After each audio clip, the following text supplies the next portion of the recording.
দুঃখজনক হলেও সত্য, সিলেটের সাদা পাথরের সৌন্দর্য একেবারেই শেষ। একটা জনপ্রিয় পর্যটন স্পট ধ্বংস হয়ে গেল।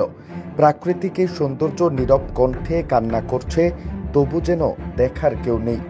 আপনি কি তার কান্না শুনতে পান?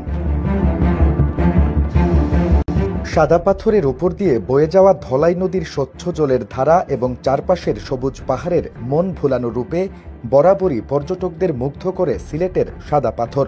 এখানকার সাদা রঙের পাথরগুলো নদীর পানির প্রবাহে শ্বেত শুভ্র রূপ ধারণ করে।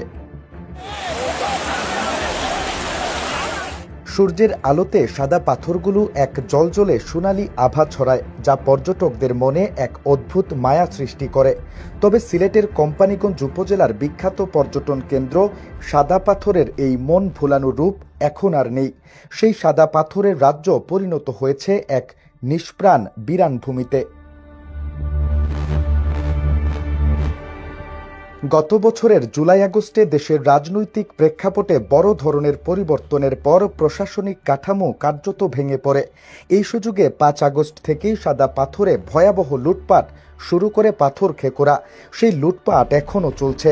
তৎকালীন কোম্পানীগঞ্জের ইউএনও আবিদা সুলতানা জানিয়েছিলেন, 5 আগস্ট থেকে সাদা পাথর এবং আশেপাশের এলাকায় লুট হয়েছে অন্তত 20 কোটি টাকারও বেশি পাথর। তবে এতদিন পাথর খেকু চক্র সাদা পাথর পর্যটন কেন্দ্রের উপরের অংশে থাকা পাথর লুট করলেও গত 2 সপ্তাহে মূল পর্যটন কেন্দ্রে গর্ত খুঁড়ে শুরু করেছে পাথর লুট। মাটি সরিয়ে গভীর থেকে তোলা হচ্ছে পাথর, ফলে ভূপৃষ্ঠে তৈরি হচ্ছে চোরাবালি ও গর্ত, যা পর্যটকদের জন্য হয়ে উঠছে প্রাণঘাতী। একসময় যেখানে পরিবার নিয়ে ঘুরতে যাওয়া ছিল নিরাপদ, সেখানে পা রাখাও এখন ঝুঁকিপূর্ণ। পুরো এলাকা যেন এক মরণ ফাঁদ। এখান থেকে 2 সপ্তাহে অন্তত 100 কোটি টাকার পাথর লুট হয়েছে বলে স্থানীয় লোকজনের ধারণা। সিলেটের প্রাকৃতিক সৌন্দর্যে ঘেরা একটি গুরুত্বপূর্ণ পর্যটন স্পট ছিল কোম্পানীগঞ্জ উপজেলার এই সাদা পাথর। একসময় এটি ছিল সিলেটের পর্যটনের এক অনন্য নিদর্শন। ধলাই নদীর স্বচ্ছ জলরাশি আর এই নদী দিয়ে ভারত থেকে আসা ছোট বড় পাথরে সাজানো এই অঞ্চল হাজারো পর্যটককে মোহিত করে।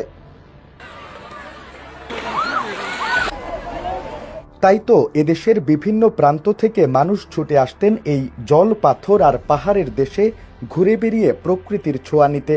কিন্তু এখন সেই ফুসরত আর নেই। পাথর খেকুদের কালো থাবা আর প্রশাসনের নীরব ভূমিকায় সিলেটের বুক থেকে ধীরে ধীরে মুছে যাচ্ছে বিখ্যাত পর্যটন কেন্দ্র সাদা পাথরের নাম।